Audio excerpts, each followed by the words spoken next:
Good morning students, my name is Tarun from विश्वास school. तो आज हम हमारी ऑनलाइन क्लास के अंदर एक टॉपिक करने जा रहे हैं झप ताल। तो झप ताल करने से पहले सबसे पहले हमें इनके बारे में पता होना चाहिए, इन शब्दों के बारे में कि चिन्ह, मात्रा और बॉल ये क्या होते हैं।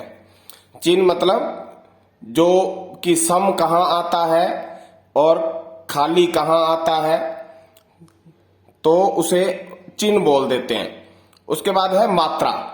मात्रा होती है संगीत में लगने वाले समय को नापने की जो इकाई है वो मात्रा कहलाती है। और बोल होते हैं संगीत के अंदर या ताल के अंदर जब ये मात्राएं तबले पर बोलती हैं तो उसे बोल कहते हैं।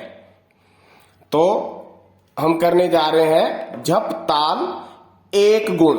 एक गुण को ठाहा भी बोल देते हैं कि एग्जाम के अंदर मान लो झप ताल एक गुण नहीं लिखा होता और एक गुण की जगह ये वर्ड आ जाता है ठाहा, तो इसका मतलब आपने एक गुण ही लिखना होता है।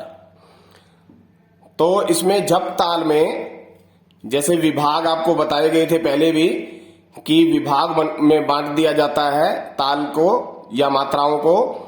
तो इसमें जो झप ताल है इसके अंदर 4 विभाग हैं, जैसे ये 1, ये 2, ये 3 और ये 4। तो झप ताल के अंदर 4 विभाग हैं और 10 मात्राएं हैं कुल। ये जो 10 मात्राएं हैं ये इन 4 विभागों के अंदर बंटी हुई है, जिसमें क्या है, पहले विभाग में 2 मात्राएं हैं, दूसरे विभाग में 3 मात्राएं हैं, तीसरे विभाग में फिर 2 मात्राएं हैं और चौथे विभाग में 3 मात्राएं हैं। तो 2 3 2 3 मात्राओं के विभाग बन जाते हैं। तो इसका नाम झप ताल भी इसलिए ही पड़ा है कि इस झपी हुई ताल के करके, क्योंकि पहले 2 आ रही हैं, फिर 3, फिर 2, फिर 3, फिर 2 3, इस हिसाब से क्रम चलता रहता है। तो इस झपी हुई ताल के कारण इसका नाम झप ताल रखा गया है। तो हम अब इसमें देखते हैं कि मात्रा पहले विभाग में जो है, जैसे 1 2 फिर 3 4 5, दूसरे में, तीसरे में 2 6 7 और चौथे में 8 9 10। इसमें जो पहली मात्रा पे ये जो चिन्ह दिखाया गया है कांटे का, इसका मतलब होता है सम। और जहां सम का चिन्ह होता है वहां ताली का प्रयोग किया जाता है, मतलब पहली ताली का प्रयोग किया जाता है। तो सम हमेशा पहली ताली पे ही आता है, यह आपको बताया गया है पहले भी यहां। और तीसरी मात्रा पर दूसरी ताली आई है, क्योंकि पहली के बाद दूसरी आएगी ना। उसके बाद ये जो छठी मात्रा है यहां पे 0 का चिन्ह लगाया गया, इसका मतलब यहां पे खाली है। और 8वीं मात्रा पर 3 का मतलब तीसरी ताली का प्रयोग किया गया है। पहली पे सम मतलब पहली ताली, तीसरी पे दूसरी ताली, छठी पे खाली और 8वीं पे तीसरी ताली। उसके बाद हम इस ताल के बोल कर रहे हैं। पहली पे है धिन, फिर ना, ये इसके बोल हैं। धिन ना, फिर धिन धिन ना, फिर तिन ना, धिन धिन ना। और ये डैश करके काटा, ये जो सम का चिन्ह लगाया है इसका मतलब है ये धिन दोबारा से ये आवर्तन शुरू हो जाएगा, मतलब यहां तक, इसके बाद ये स्टार्टिंग से शुरू हो जाएगा। इसका मतलब है कि यहां पे धिन बोला जा रहा है। तो दोबारा से इसके बोल देखते हैं। धिन ना, धिन धिन ना, तिन ना, धिन धिन ना, धिन। तो ये एक गुण में हमने ये पढ़ा कि एक एक करके इसको बोला जा रहा है। उसके बाद है झप ताल दुगुण।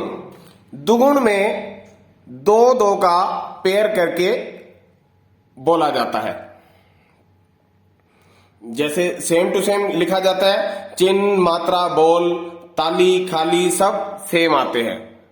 लेकिन दुगुण में एक एक की जगह दो दो का पेयर बना के बोला जाता है। जैसे धिन ना, दुगुण में पेयर बना देंगे, धिन्ना, पहले दो को जोड़ दिया धिन्ना, फिर धिन दिन, दो के नीचे आ जाएगा, फिर ना तिन, तीन के नीचे, ना धिन, चार के नीचे, धिन ना, पांच के नीचे, फिर उसके बाद खत्म है, इसका मतलब स्टार्टिंग से शुरू हो जाएगा, धिन ना, छह के नीचे, फिर धिन धिन, सात के नीचे, फिर ना तिन, आठ के नीचे, ना धिन, और फिर धिन ना। तो इस हिसाब से ये पेयर बनते जाते हैं। ऐसे फिर सर्कल, ये चक्र है, चलता रहता है। तो दुगुण के अंदर दो दो का पेयर बनेगा। ऐसे ही अगर हम जप ताल का आगे तिगुण बनाते हैं तो उसमें फिर तीन तीन का पेयर बनना स्टार्ट हो जाएगा। जैसे धिन ना धिन, फिर धिन ना तिन, फिर ना धिन धिन, फिर ना धिन ना। तो जैसे धिन ना धिन, तिगुण में यहां पे आ जाएगा धिन ना धिन, फिर अगला तीन का पेयर बनेगा धिन ना तिन, वो दो के नीचे आ जाएगा। फिर आगे तीन का पेयर और बना देंगे। जैसे पहला ये तीन का पेयर एक ये बन गया, दूसरा यहां तक बन गया, तीसरा फिर ना धिन धिन। तो ऐसे कर करके तीन तीन के पेयर बनते जाएंगे और यहां तक हम कंप्लीट कर लेंगे। और चौगुण भी होता है, तो चौगुण के अंदर क्या होगा, चार चार का पेयर बन जाएगा। मतलब धिन ना धिन धिन एक के नीचे आ जाएगा, उसके बाद ना तिन ना धिन दो के नीचे आ जाएगा। तो इस प्रकार चार चार के पेयर बनते रहेंगे। तो एक गुण में एक एक करके बोला जाता है और दुगुण में दो दो करके बोला जाता है।